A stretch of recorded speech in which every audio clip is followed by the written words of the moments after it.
Namo Bhagavate Vasudevaya.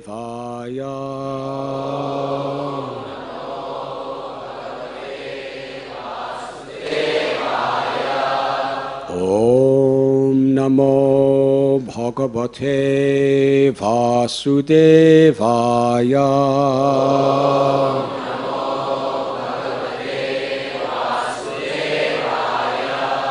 Om Namo Bhagavate Vasudevaya.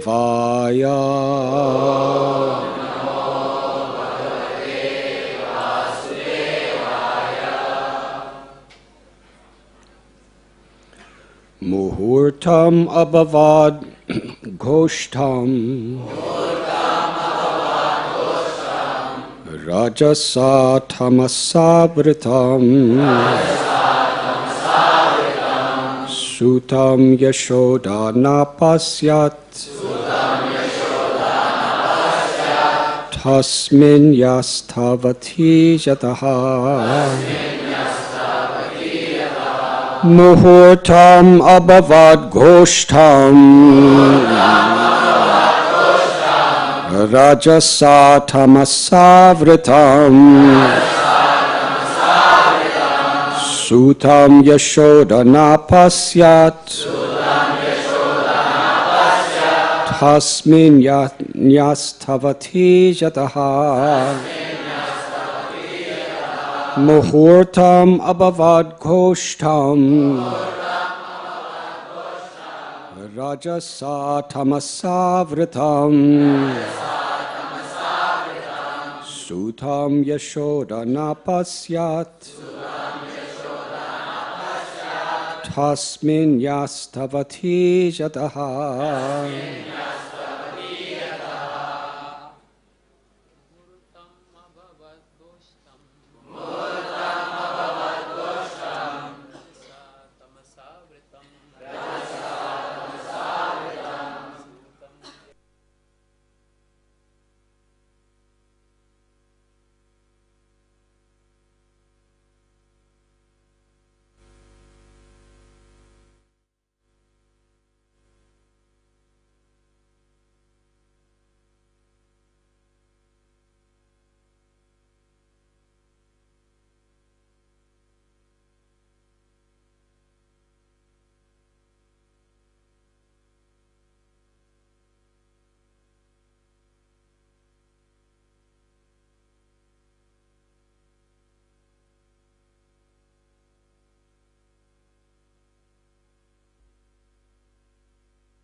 Ladies.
Muhurtam, for a moment, abhavat, there was, Goshtam. Throughout the whole pasturing ground. Rajasa. By big particles of dust. Tamasabratam. Covered with darkness. Sutam. Her son. Yashoda. Mother Yashoda. Napasyat. Could not find. Tasmin. In that very spot. Nyastavati. She had placed him. Yata. Where? For a moment the whole pasturing ground was overcast with dense darkness from the dust storm.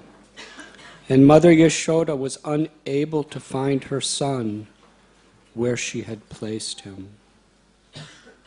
Napasyat kaschanat manam param chapi vimohita trinavarta nishishtabhi sharkarabhir upadrutaha.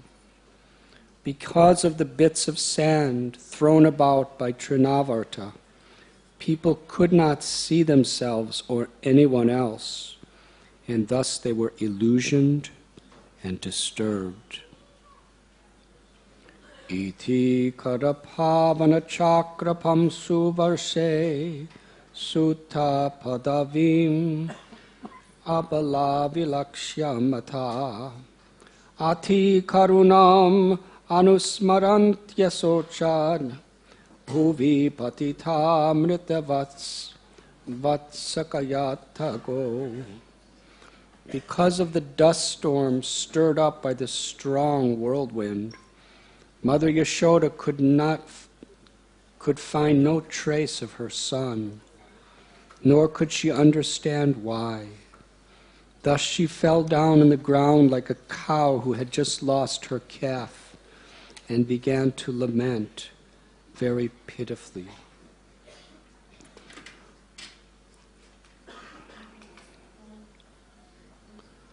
Ruditam anu nesayam yatatra gopyo vrisham anutaptadiyo shupurna mukya rurudur anupalabhyananda sunam pavan uparata pamshuvarshavege.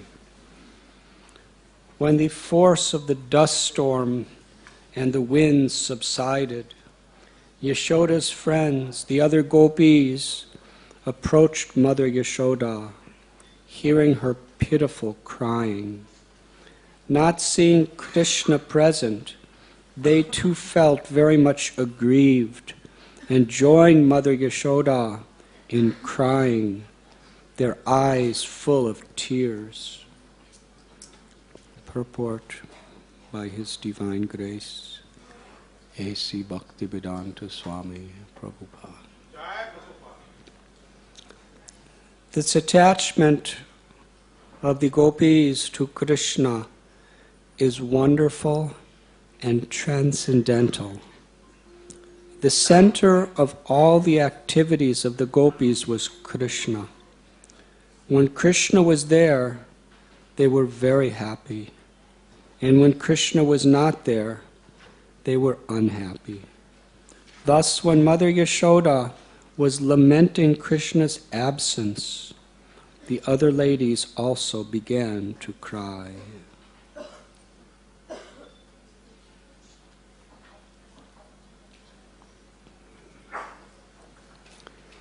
Om Agyan Timidandasya Jnananjana Chalakaya Chakshuru Milidam Jena Tasmai Sri Gurave Namaha. Sri Chaitanya Manobhishtam Sthapitam Yena Bhutale Swayam Rupa Kadamayam Dadati Swapadantikam Vandeham Sri Guru Sri Judha Padakamalam, Sri Gurun Vaishnavanscha, Sri Rupam Sagrajatham, Sahakana Raghunatham Vitam, Tam Sajivam, Sadvaitam, Savadutam, Parijana Sahitam, Krishna Chaitanya Devam, Sri Radha Krishna Padan, Sahagana Lalita, Sri Vishakan Vitamscha, He Krishna Karuna Sindhu, Dinabandhu Jagatpate, Gopesha Gopika Kanta, Radha Kanta Namostate, Tapta Kanchana Gaurangi, Radhe Vrindavaneshwari, Vrishabhanu Sute Devi, Pranamami Hari Priye, Vansha Kalpatarubhyascha, Kripa Sindhubhya Evacha, Patithanam Bhavanibhyo, Vaishnavebhyo Namo Namaha. Sri Krishna Chaitanya Prabhu Nityananda, Sri Advaita Gadadhar, Shivasati Gaura Bhakta Brinda, Hare Krishna, Krishna Krishna, Hare Hare, Hare Rama, Rama Rama, Hare Hare.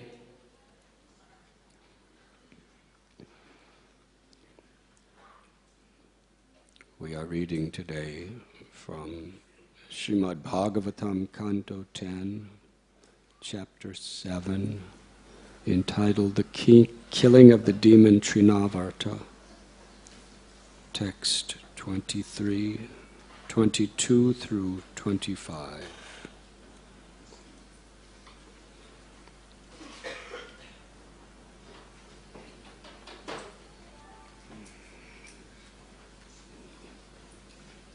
In this particular verse, 25,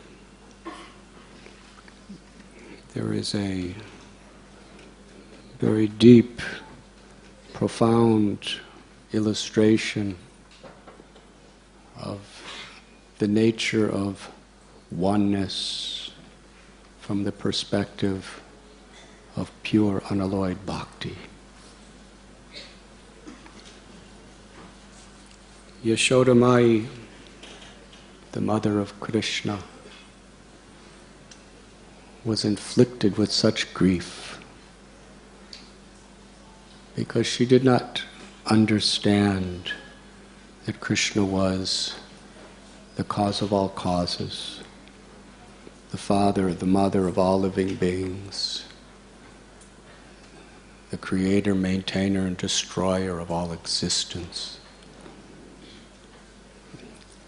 She had already realized that, but for her that was like basic arithmetic. To understand the greatness of God is a very fundamental level of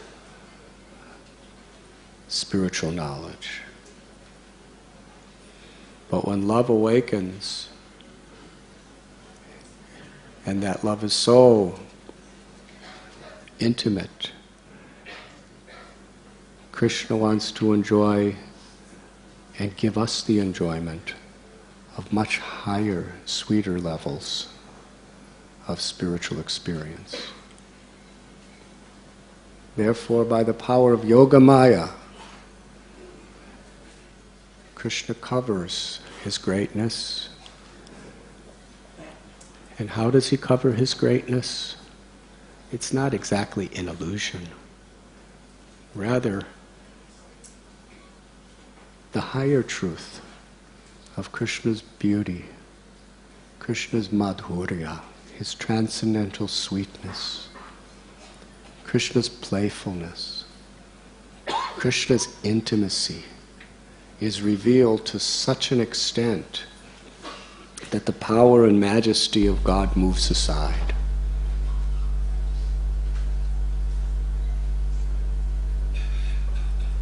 It's like if you have a feast and there's such a wonderful, wonderful preparation on your plate that's so nice, and there's so much of it. And then there's something you like, but it's all right. You kind of forget about it, because there's something so much higher, so much more enjoyable. So it's not that Krishna is ever without his supreme powers. But yegatamam prapadyante tam stataiva bhajamyaham. Krishna reveals himself according to the nature of our love, the nature of our surrender.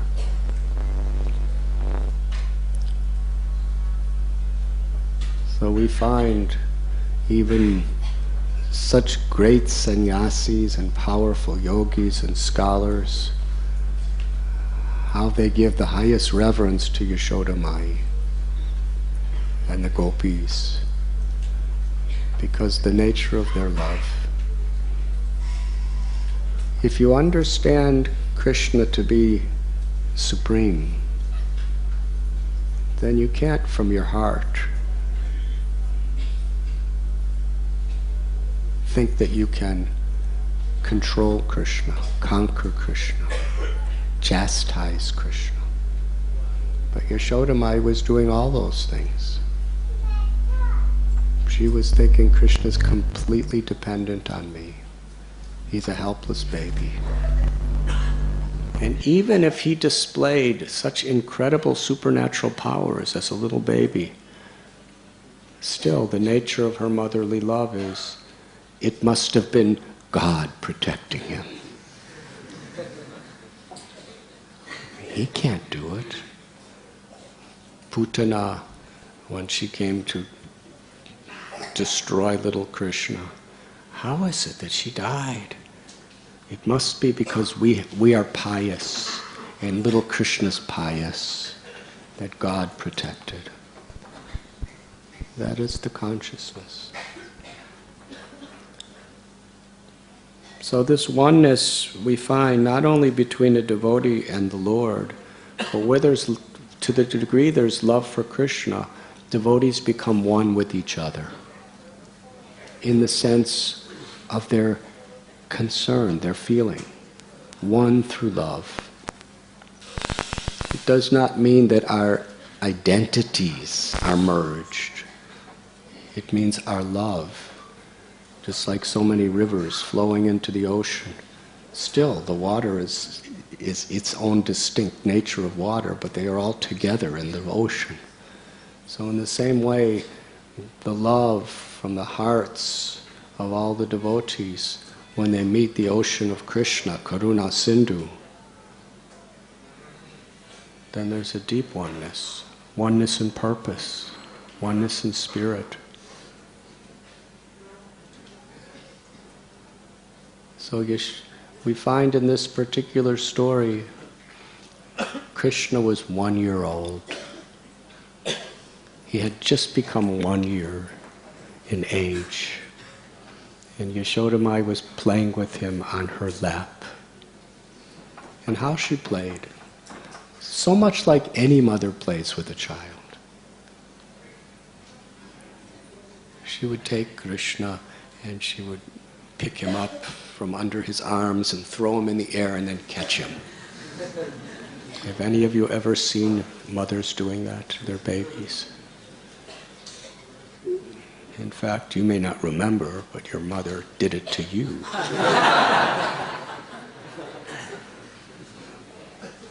Just throwing, and Krishna goes up in the air, and he's, and then she catches him right before he lands on her lap. And then Krishna laughs and smiles, and she does it again and again and again. It's only to make the child happy. Because love means the happiness of the object of love is our love.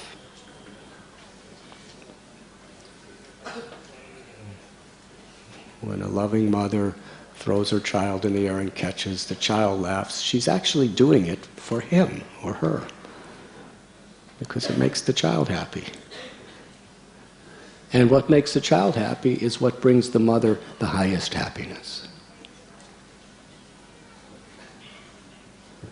That is love. Love is selfless. The example of watering the root of the tree automatically, that goes to every part of the tree, the nourishment. So when we make Krishna happy, that is our greatest happiness. Because we are part of Krishna. So in this way, Yashoda Mai was playing with Krishna in such an ordinary, typical way. And yet this is the highest perfection of the supreme state of yoga. Yes? One needs special grace of God to understand this principle. That sometimes yogis, they perform lifetimes of severe yogic discipline to get some powers. And sometimes they could do things very, very difficult. They could stop breathing. They could stand on one foot for days and weeks at a time without moving a limb. Sometimes they could live underwater. Sometimes they could live underground. We have seen yogis where they bury themselves totally underground and just put a straw in their mouth coming up. And otherwise they're totally buried. You can't even see them. All you see is a little straw. And usually one of their disciples is standing next to them to make sure nobody pulls the straw out.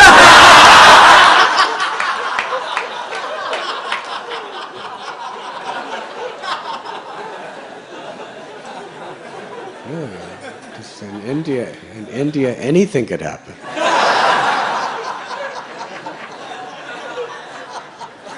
Some little boy sees, oh, I can sell this straw. Somebody may step on it. Yes, or a crow may come and take it away. Very dangerous situation. And really, the yogi's just underground, and there's just about this much of a straw coming out from the ground. You don't even see him. And he just, I don't know how much he breathes, but he breathes. And they stay like that sometimes for days and days and days at a time.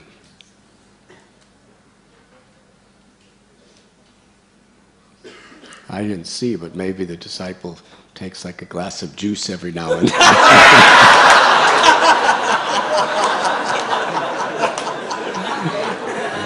One of those bendable straws where he's...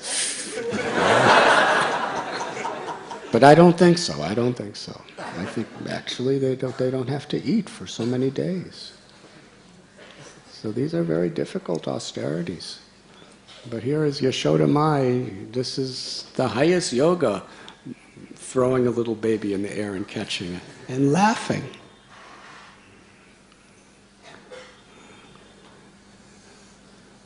Because it's an expression of pure, unadulterated love.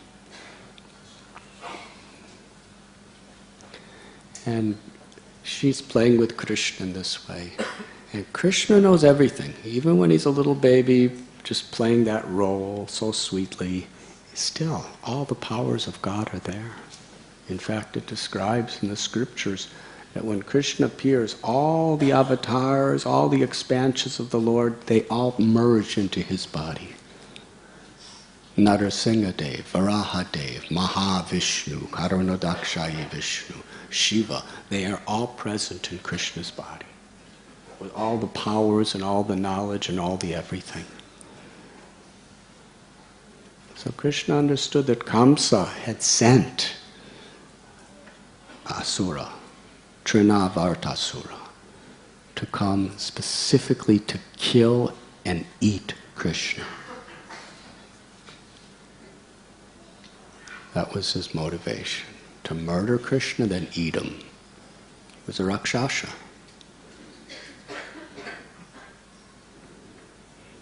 Very special type of prasad. Krishna is non-different than prasad.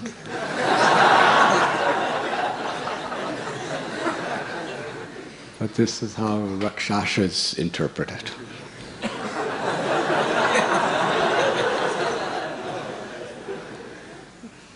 So he was coming and Krishna understood. He knows everything. So what he did is Krishna became heavy in the arms of his mother, because he didn't want Yashoda Mai to be inconvenienced or endangered by this asura coming to get him. Krishna knew that he could take care of the asura, but he didn't want to inconvenience his mother too much. So he became very heavy. He can be light as a piece of grass, or he could be heavier than a mountain. So her feminine arms could no longer bear his weight, so she put him down in a very nice place, and then chanted some mantras, and then she went to perform her household duties as a mother. At that time, Trinavarta assumed the form of a whirlwind. This windstorm was so acute that it raised dust and sand and created total darkness, where absolutely no one could see anything. Not a single person or animal, or anyone, could even see the nearest part of their body. The darkness and the dust and the sand blowing around was so dense that literally everyone was blind. So Yashoda Mai immediately, she's feeling this wind and she's seeing this is going to be such a devastating storm. And Krishna was just outside, laying on the little cushion. So her first mind was not her life. Her first thought was not her property. Her thought was Krishna. Her life, her soul, her everything was Krishna. Her property, her life, everything else was only meant for Krishna. We understand the love of a mother for a child, the love of a father for a child. Multiply that infinitely, and you have the nature of Yashoda's love for Krishna. Because every baby has its lovable nature. But when your baby is Krishna, he has an infinitely lovable nature. His capacity to love and his capacity to be loved is limitless. So Yashoda Mai, her love took the form of excruciating anxiety. Where is Krishna? This is something very dynamic.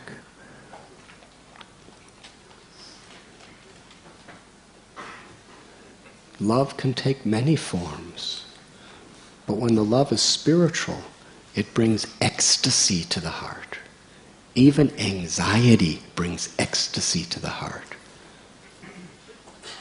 when it is toward the Supreme Lord. So Yashoda Mai, there was no way that she could find Krishna. She was running in circles. Where is Krishna? She was screaming out, calling out, has anyone seen Krishna? Where? How? It was total blindness.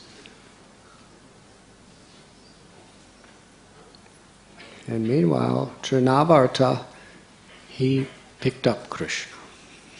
Krishna was heavy for Yashoda, but he became like a little piece of grass, so light that Trinavarta just picked him up and went higher and higher and higher and higher into the sky.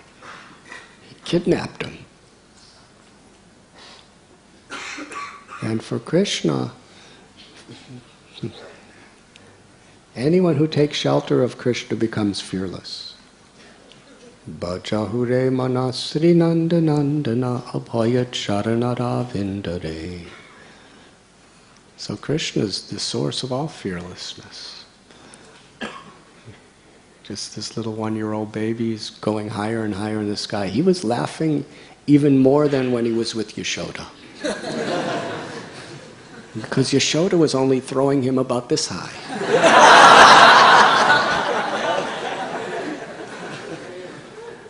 And within a few minutes, Trinavarta had him like 30,000 feet above sea level, which is higher than Air India can take you. And he went higher and higher and higher still. And for Krishna, Mother Yashoda was giving him a taste of going high, so he wanted, Mother, you could only throw me this high. I want to go higher. So Trinavarta, he didn't come to fulfill Krishna's desire, but Krishna had his desire right at the time when Trinavarta was going to come. So everything comes together so perfectly. Krishna was way, way, way up. Now he's in outer space.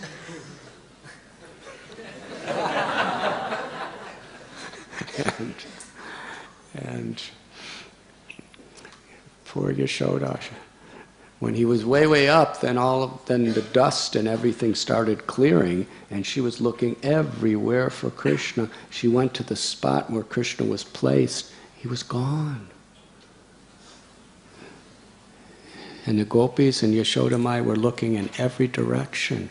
Where possibly could a little boy who hadn't even learned how to walk yet, he was obviously taken away. So Yashoda Mai was weeping and crying in motherly love. Her child is gone. It was pitiable. Shukadev Goswami compares it to a cow that has just lost her calf.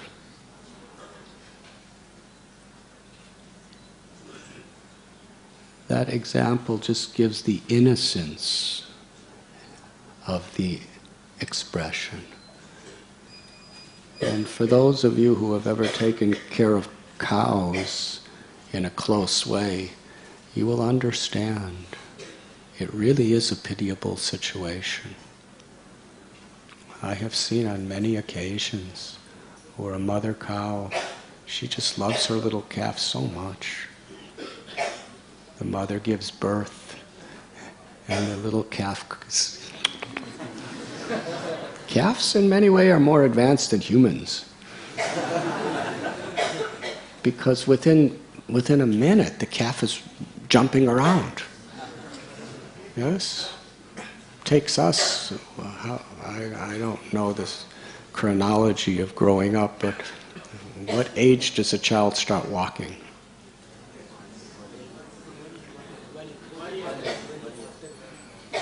Somebody who's a mother, please say. Sachi Devi, you can say. Huh? What age did Gauranga Prabhu start walking?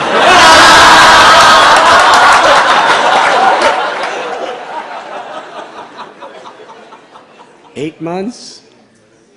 8 months.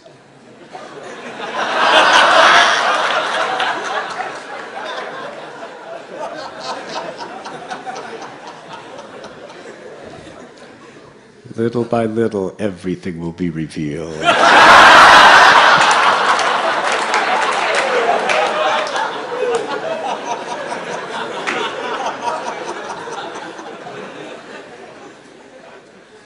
So 8 months, but calves, the same day that they're born, a few minutes later, they're walking around, they're kind of jumping.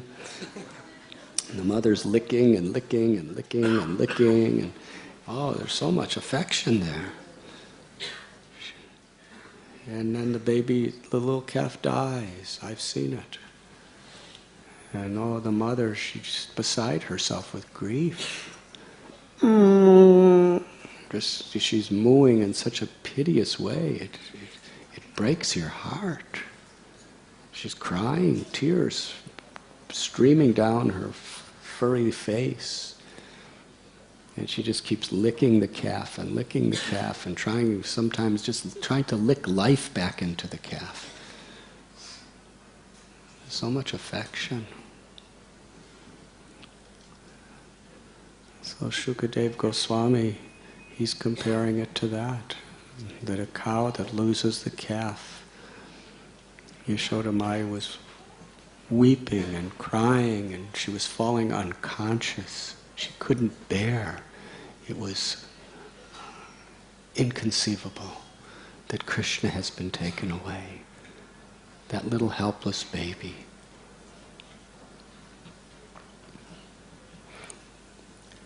And all the other gopis came, and they felt exactly the same sorrow as Yashoda. To see her in that state, because they loved Krishna too. They loved Krishna in very much the same way as Yashoda Mai. He was the child for everyone. And especially because they had that love for Krishna, they could really understand what Yashoda Mai was going through. And it was as unbearable to see Yashoda suffering like this as it was to feel what Yashoda was feeling. This is Paradukkha Dukhi on a very, very transcendental platform.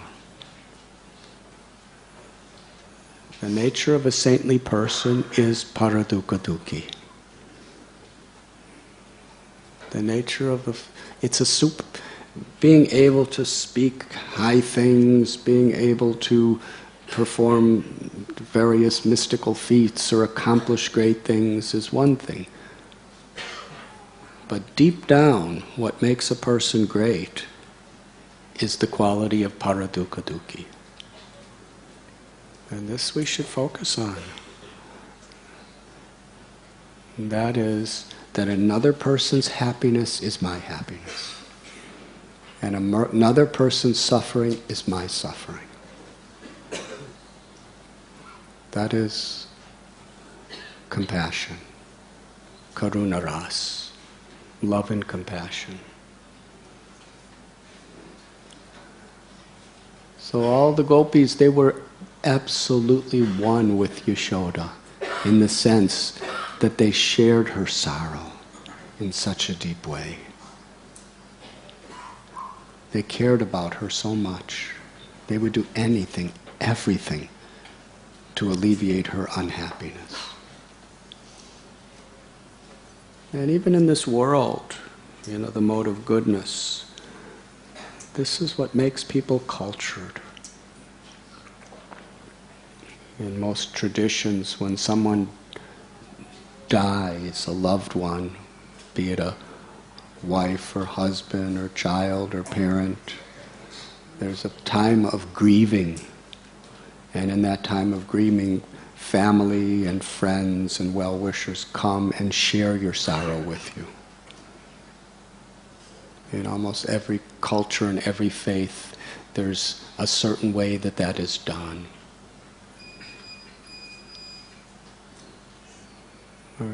There may be some rituals, there may be some ceremonies, but really the purpose of it all is we're coming together to share your grief. Your grief is my grief.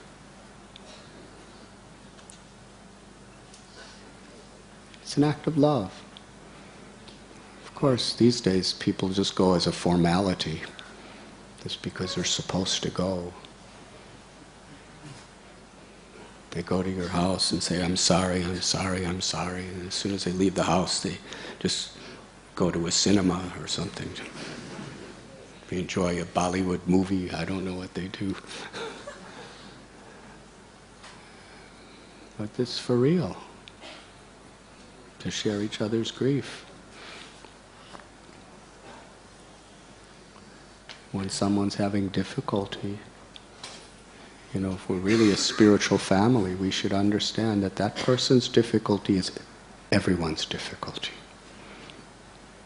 Together we must try to help. That's Vaishnav society.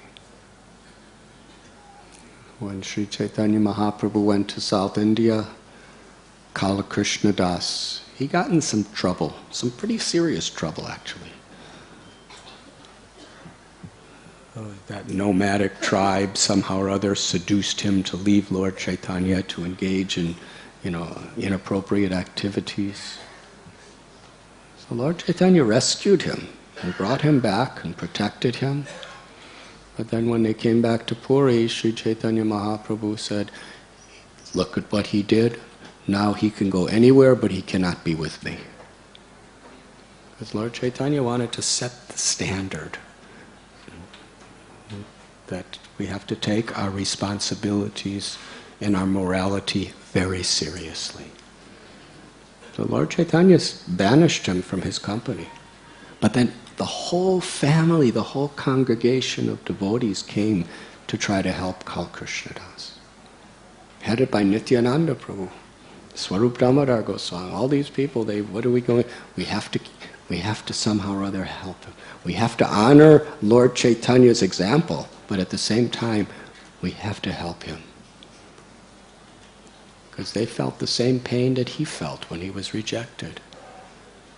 So they gave him a beautiful service. Go to Navadvip and tell Sachi Devi and Advaita Prabhu and everyone else all about the Leelas of the Lord, the pastimes of the Lord in South India. So in this way, everybody just crowded around him to hear about Lord Chaitanya's, because he was the only one who knew.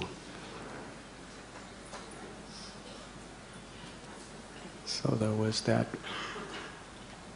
genuine concern that your suffering is my suffering. And he actually had some problem. It was for real. But still, they all tried to help together. They didn't say, "Oh, you did this to Lord Chaitanya, out from here. I don't want to see your face." No. They were crying with him because he was basically sincere. So this is his family. When we actually understand Radha and Gopinath as our mother and father, and all their devotees as their family, then it's something that goes deep. In a regular biological family, if somebody does something wrong, if it's a loving family, whatever, they're there to help each other. It's not that because we're not biologically connected, that if somebody's a burden, we just dispose of them. They're a burden.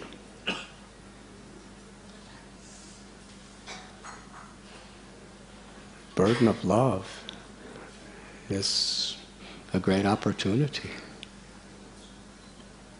So this was Yashoda's and the gopis. That was their mood.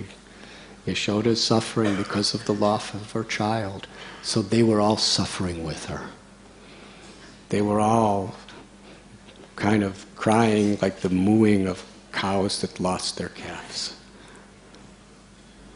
And this was the situation.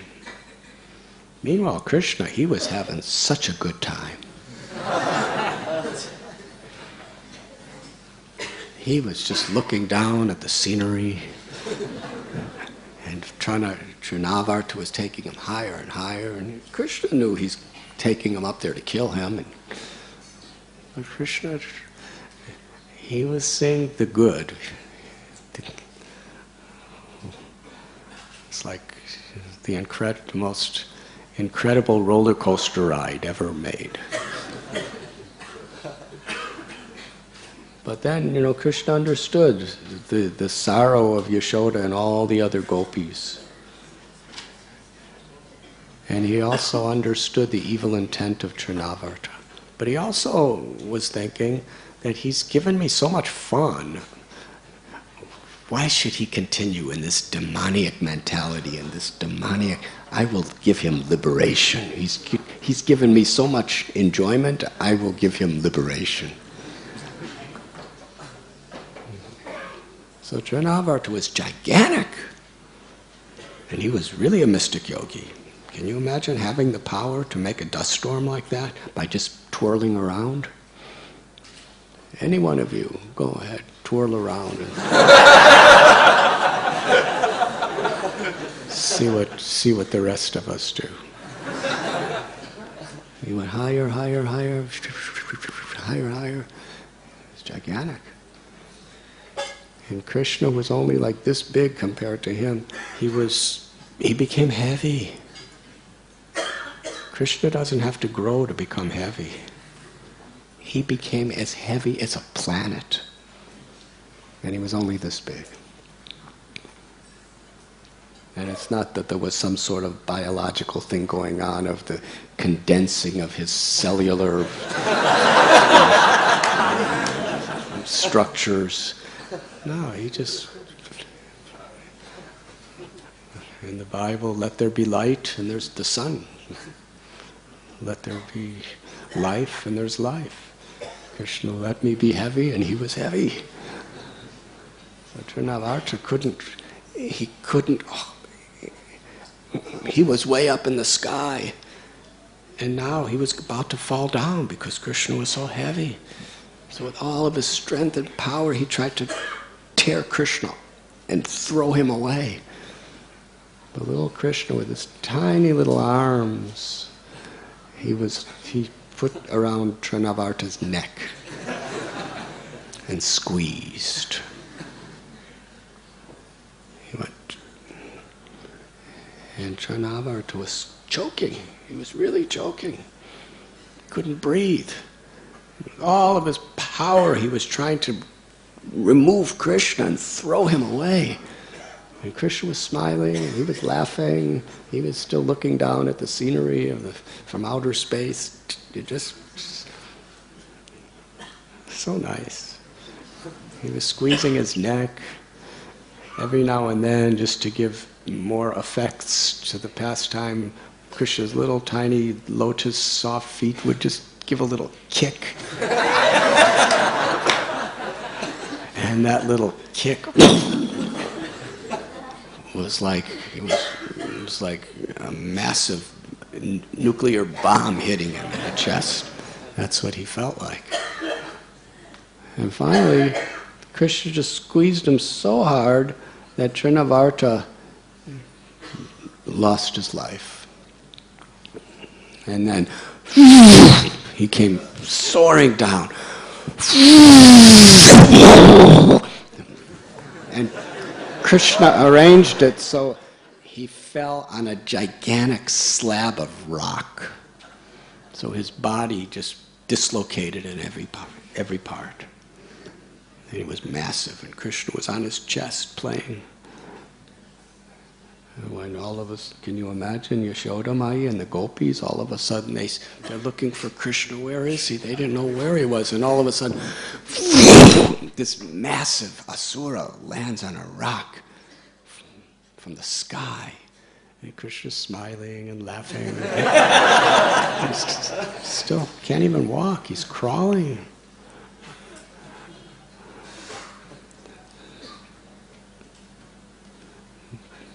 And Yashoda Mai and the gopis, they run and they get Krishna, and Mother Yashoda's embracing him and kissing him and feeding him milk from her own body.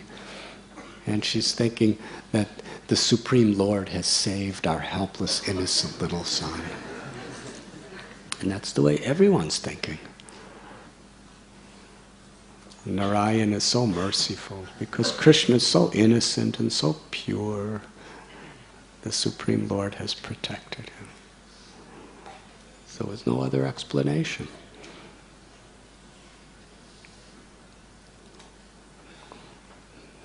Situation like that, you can't just say it was his good luck. It's the grace of God. Bhakti Vinod Thakur, and then they started performing all these little rituals to protect Krishna in case there was any negative influence due to the astrological situation or anything else, to somehow or other, cleanse Krishna of those influences. Srila Prabhupada, he said when he was a little child, his mother would do so many things to protect him. And he said she didn't even know what she was doing. What to speak of him? You know, she would draw things on him and to protect him from influences.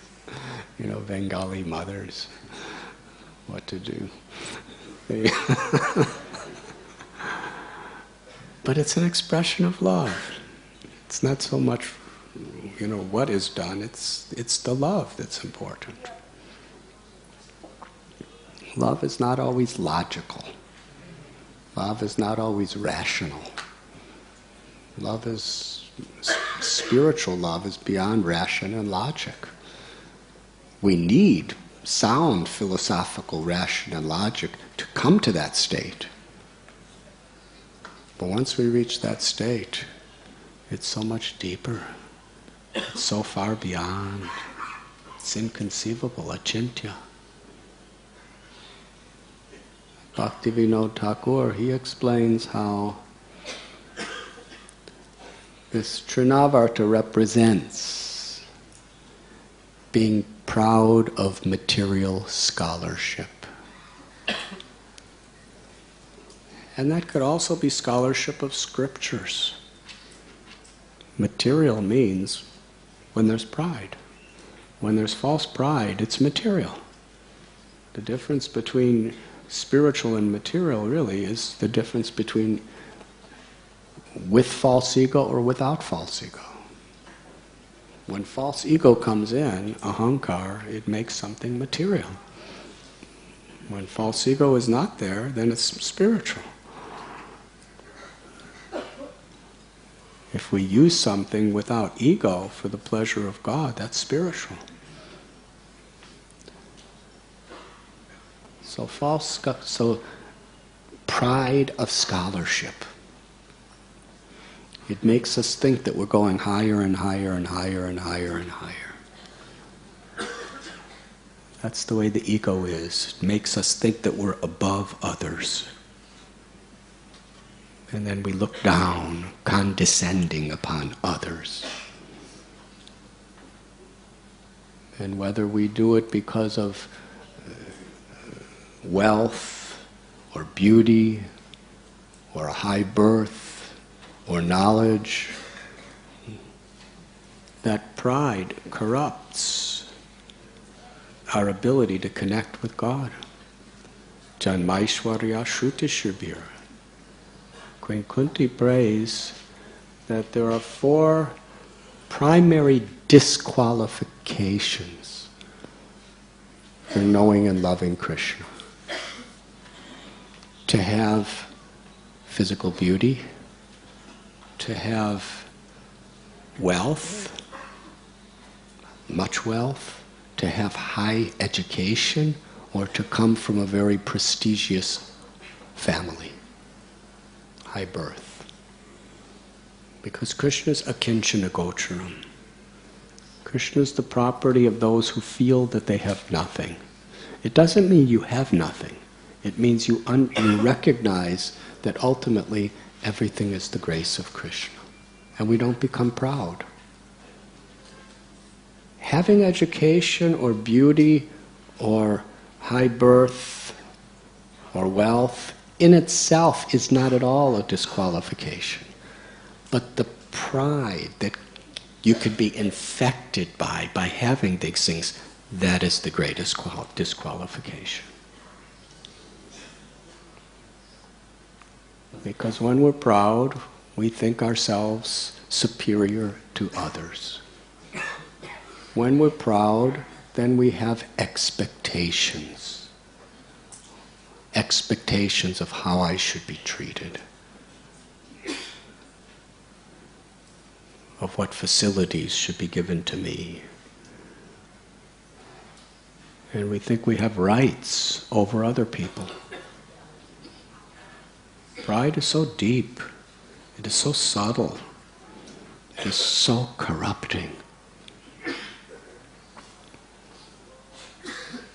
We see in the world, in history, the whole conception of religion is to break you free from pride, so that you could humble yourself before God and love God. But the ego is so deceiving that it'll take the very system and make you proud. Yes? I am a devotee of Krishna. Therefore, I am superior to so many other people. If you start thinking yourself superior to common people or people from other religions, then you're just feeding your pride.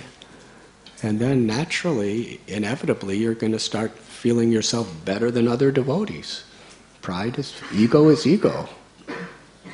Once we let it go its way. Therefore, Sri Chaitanya Mahaprabhu, he explained what a devotee actually is. Gopi Bhartur Padakamalayora Das Das Das Anudas. A real devotee feels herself, himself, to be servant of the servant of the servant of the servant. We should be grateful to understand the highness and the greatness of what we have received. It's not that we just, whatever anyone wants to say is as good as anything else. That's not what we mean by humility. What we were given in the Srimad Bhagavatam is the most inclusive, most powerful, most intimate spiritual knowledge. And we're grateful that we received it by Srila Prabhupada's grace. But it doesn't make us proud, it makes us humble. It's not about me. It's about the grace of Krishna. It's about the grace of the Lord. And therefore, we actually, if we really feel that, then Srila Prabhupada said, if you're actually a devotee, you'll be a perfect lady, perfect gentleman. Srila Prabhupada honored and respected every type of person. When Prabhupada was living in the Bowery, he was the only person alive that was offering honor and respect to the drunkards and the alcoholics and the people who were homeless living in the street. He treated them with dignity and integrity, and they could feel it. He had nothing to give them because he didn't have any more money than they did. But when he would come to his house, they would jump up, they would lay in the street, and then they'd see Prabhupada coming, and they'd jump up and open the door for him. Because they honored him so much. This is a man that cares. The only person alive who acknowledges their existence and respects them. And he's a scholar, he's a saint. He's coming from Vrindavan.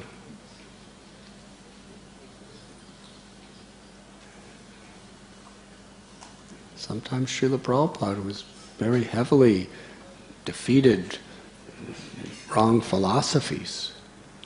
But he did it with love and respect.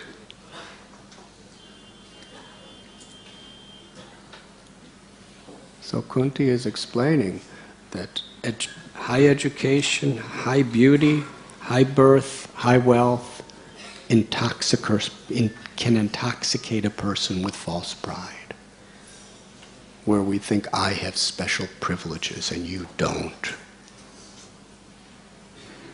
I am above you. In other words, we're thinking, according to this analogy, I am Trinavarta. You should recognize that. When you think yourself better than someone, you should understand, I am taking the role of Trinavarta, that mentality. I'm higher than you. But Trinavarta was higher only by material things. Yashoda was down on the ground. She didn't have any of these powers. But she was higher. She was infinitely higher than Trinavarta. Because she had no false ego. She simply loved Krishna. So somehow or other, we have to kill this false ego by purifying it. Ultimately, we don't want to kill our ego. We want to transform it from false ego to real ego. From being proud of our own selfish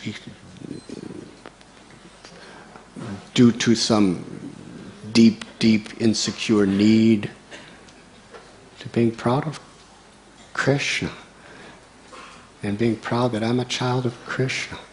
But then that doesn't make you better than anyone else, because everybody else is a child of Krishna too. So when we infinitely feel the glory and the beauty and the love of being a child of Krishna and the happiness there, then it doesn't make us proud, because we see mamaivam so jiva loke. Everybody's a child of Krishna. When you have inner fulfillment, you don't have to be better than others. This is a mundane conception. We have this yearning, this longing, I have to be better than others.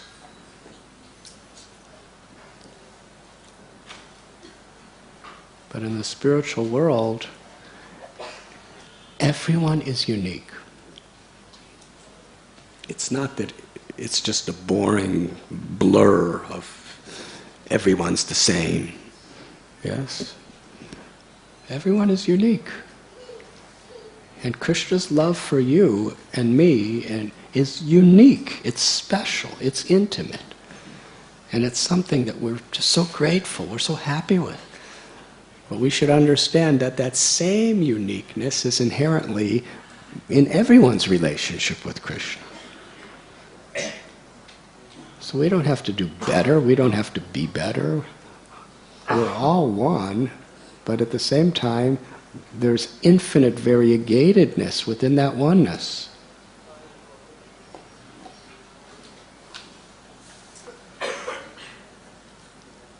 We don't have to prove anything to anyone, because we're feeling God, we're feeling Krishna's presence, accepting our love, accepting our service. There's nothing to prove. We just express that love with humility, with devotion.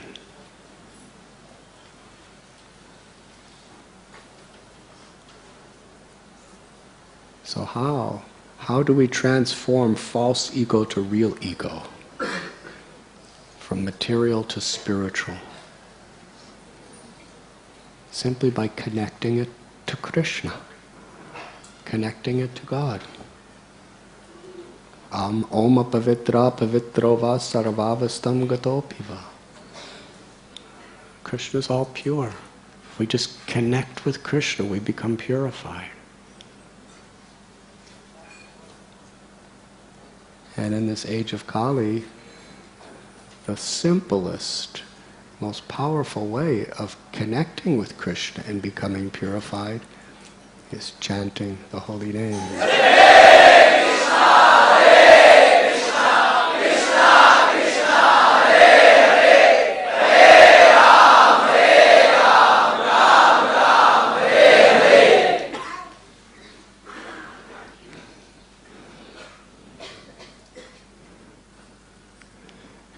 And it's interesting how when we chant Krishna's name, as we chant, Krishna's in our throat, yes? Hare Krishna, Krishna's resounding, that sound vibration is in our throat, it's in our tongue, it's in our mouth. So just like Trinavarta, we just keep Krishna tight. Krishna was tightly squeezing Trinavarta's throat, and in the process he killed Trinavarta's ego, and became the illusory ego of Trinavarta, his mundane self, crashed down to the ground, and his soul was liberated. So if we somehow or other, just by, if we chant with sincere feeling, Trinadapi Sunichena Taror Ivasa Yishnana, then Krishna will be so happy, he'll just hold on to us. And ultimately the ego will come crashing down and the soul will be liberated. Thank you very much. Is there any questions? Yes, Radhe Shyam.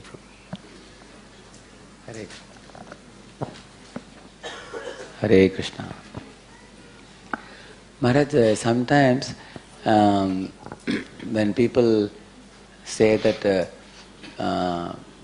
they are taking training from me, for example, they are connected to me, and they don't follow properly, and then they bring bad name to me or to Pune.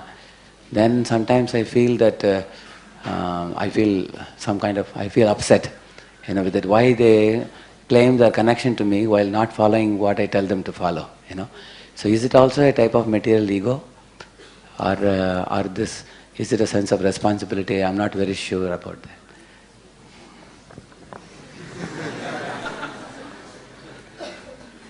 It must be a sense of responsibility.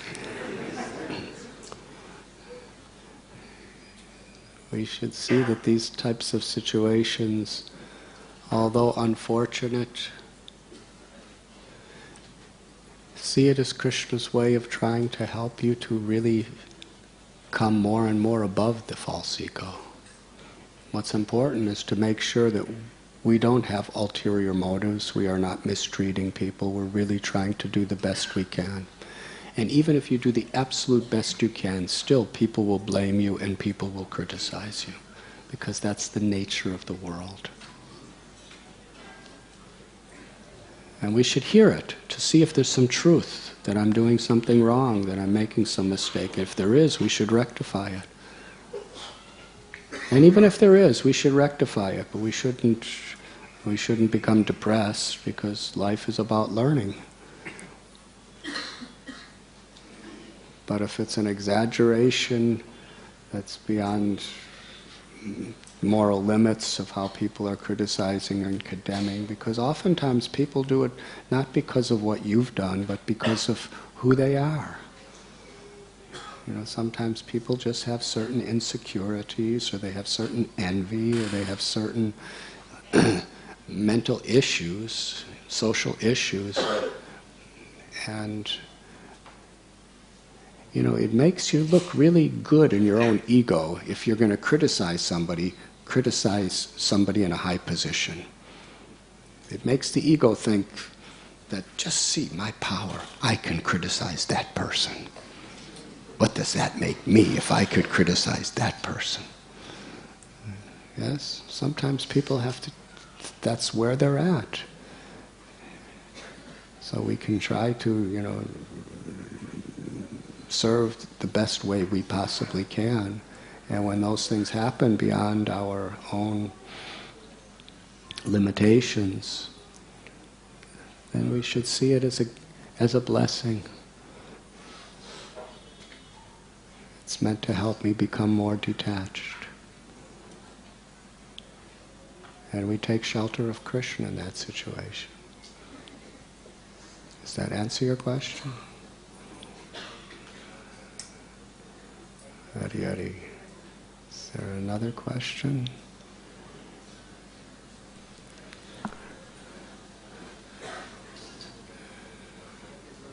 Huh? You have one more. Hare Krishna. Maharaj, today in your class one very important point you were saying that one should not have a feeling of superiority over others.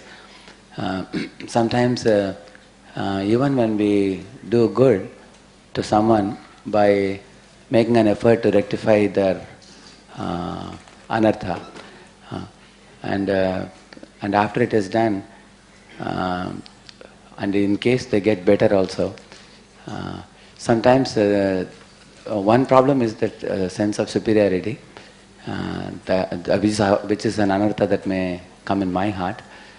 And another one is the traces of anartha in the other person, which may still be lingering, and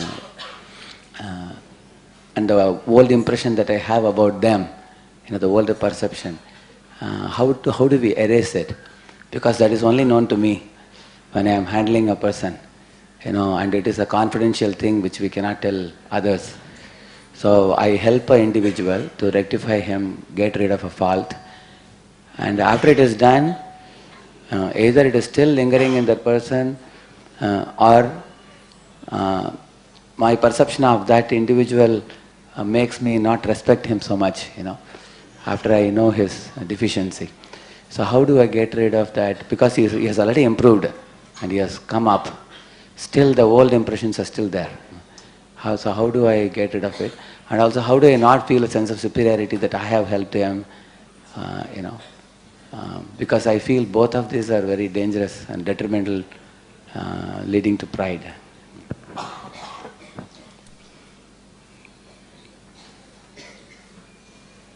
Just be honest. If you are feeling yourself superior to someone because of that instance that you explain, then that in and of itself reveals your own limitation, your own defect. So just seeing that ego in yourself should humble you. Yes? The mind is like a restless child, and the intelligence is meant to be like a loving mother. So the restless child is naturally going to go in so many places to get in trouble and to endanger himself. But the loving mother is always there to bring the child back to the right place. So similarly, the mind's nature is like that, to find fault, to be egoistic, so many things, to want to enjoy this, to want to be averse to that. But the intelligence, like a mother, has to keep yato yato nishchalati manas chanchalamashtaram. The Gita says, wherever the mind wanders due to its flickering and unsteady nature, we must bring it back to that safe place. And that's the function of the intelligence. When the intelligence is nourished by the power of spiritual knowledge and grace, then it can modify and give proper interpretation to the wanderings of the mind.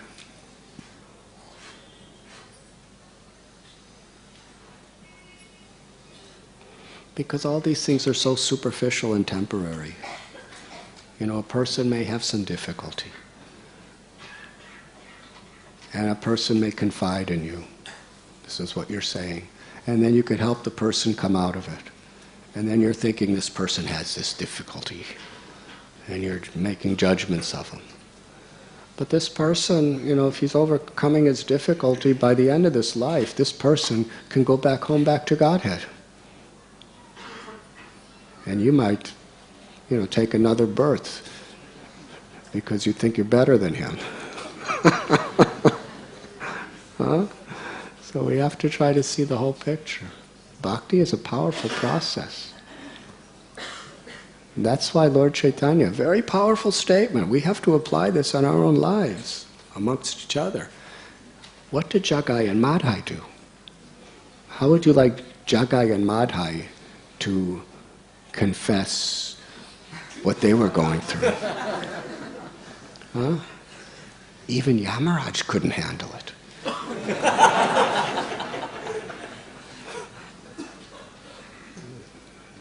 So if you're Jagai and Madhai, would have said, this is my problems.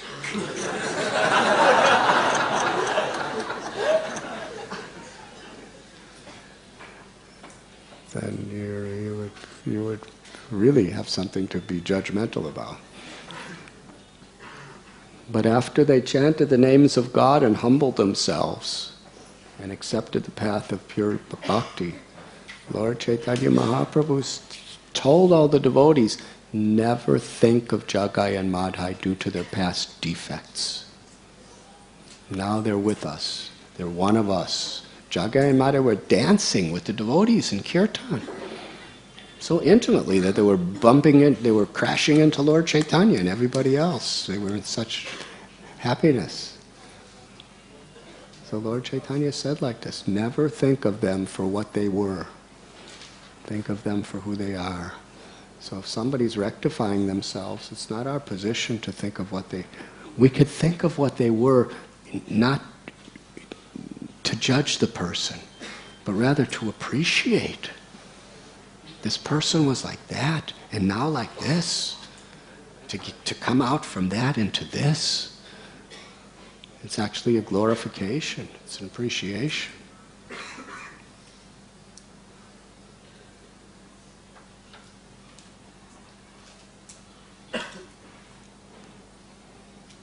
person's still suffering due to their problems and their anarthas, we should do everything we can to help. We do everything we can to protect other people from being influenced by that. But we should do it in a spirit of service. And we should know. I mean, I've seen some of my godbrothers who went quite deep into Maya due to previous conditionings. But because somehow or other they did nice service.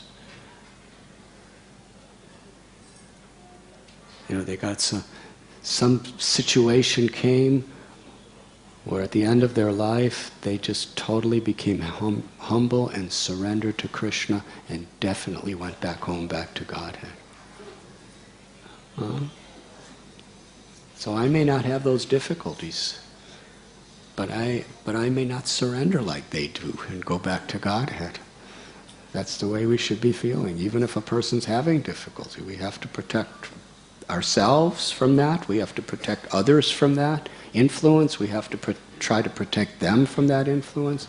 But at the same time, we should understand that this person, you know, at any moment, he has a right to surrender and become perfect. And he just might. And this difficulty might just be the thing that really helps him to do it. Does that answer your question? So we have to try to see the large picture of things. We have to deal with the small picture. But real leadership is we deal effectively, comprehensively with the small picture of things, but we always see it in context of the big picture.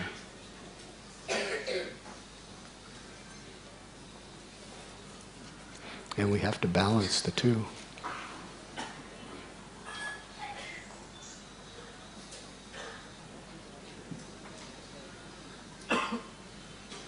So I think we should end here. Thank you very much. Srila Prabhupada ki jai.